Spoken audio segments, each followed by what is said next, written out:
Let me go back to talking about the VA. In 2014, the scandal breaks in the VA in Phoenix as the entire nation paused for a moment and saw what was happening in the Phoenix VA and saw how broken the healthcare system was. There's been some very significant changes since that time period. The Choice Act was passed, giving veterans the opportunity to be able to get access to health care if it was backed up and slow at their own VA health center. If they couldn't get there within 30 days to see someone, then they would have the opportunity to be able to see someone in their local area. Or if it was a long distance to be able to get there. They weren't required to drive long distances from rural areas to get to an urban VA center. They could start to get there. Now that passed with the Choice Act, and it was the beginning point of reform in the VA centers. Now, there were lots of problems at the very beginning of the Choice Act. Finding access to doctors getting paid, how far is the distance, is it based on mileage on the road, is it as the crow flies, all kinds of things that got worked out in the first year or so. But within the first year, we started seeing veterans getting access to care closer to home and faster. But early on in that success, we also realized there's need for major changes. Not long after that, this Congress passed a reform of hiring and firing at the VA, giving authority to supervisors at VA that if they had someone that was not taking care of our veterans, to have a faster path to actually review this person, evaluate this person, and if they would not change their behavior in their workforce, to be able to release them.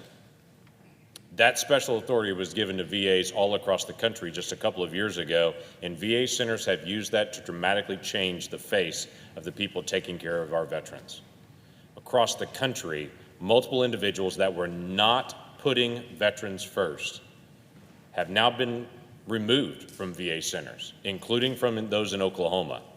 And people that are passionate about taking care of veterans were put in those spots. And then just a year ago this month, Congress, along with President Trump, prioritized veterans again by passing the Mission Act. The Mission Act takes the choice from a couple of years ago to the next logical step. It gives the ability for veterans to have streamlined access to be able to get to community care programs. They can still choose to go to their veteran centers, and many veterans choose to do that. They want to go there. They like their physician. They like their nurses. They like the process they go through there. But some of them want to go to a physician that's in their community. Maybe their spouse or their kids go to that same physician. It's a family physician that their family has known for a long time. And so instead of being required to head to the VA center, they have the option to be able to get care in their own community. It also is a situation where if they need a specialist and the Veteran Center doesn't have it that's close to them, they can get access to that specialist in the area that is close to them. I will never forget the day that I dropped into one of our veteran centers in Oklahoma. I dropped by on a Sunday. Quite frankly, I wanted to be able to meet the veterans and knew none of the administration would be there. And I could just talk to folks in the hallway and there wouldn't be pomp and circumstance of a senator walking up and down the halls. So I got a chance just to be able to visit with veterans and see how they were doing, see how their care was going. And as I walked into one of the rooms and introduced myself and asked how his care was going, he said, "My care is going great. My doctors are terrific." I said, "Is this your first time to be in a veteran center?" And he said, "No, I've been in one before, but it wasn't here. It was in Seattle." And I said, "Did you live in Seattle?" His response was, "No, I didn't live in Seattle. I lived here in Oklahoma, but I needed a certain type of cancer care, and the VA said to get that specialty cancer care, I had to go to Seattle to go to that veteran center and get it." My next question was obvious. Did your family get to go? And he hesitated and said, "No, I was in cancer treatment for 6 weeks by myself because the VA wouldn't cover my family to go there." So for a veteran that served us and who had to be away from his family in service multiple times, then had to be away from his family again when he had cancer treatment. Why in the world would we do that? When in Oklahoma, we have the Stevenson Cancer Center, one of the top cancer hospitals in the country is in Oklahoma City. We have great cancer care in Tulsa. We have some phenomenal facilities that could have taken care of that veteran and his family could have participated with him and not been separated again at one of the most traumatic moments of his life. Guess what? With the passage of the Mission Act, that will never happen again. Specialty care like that can be done locally.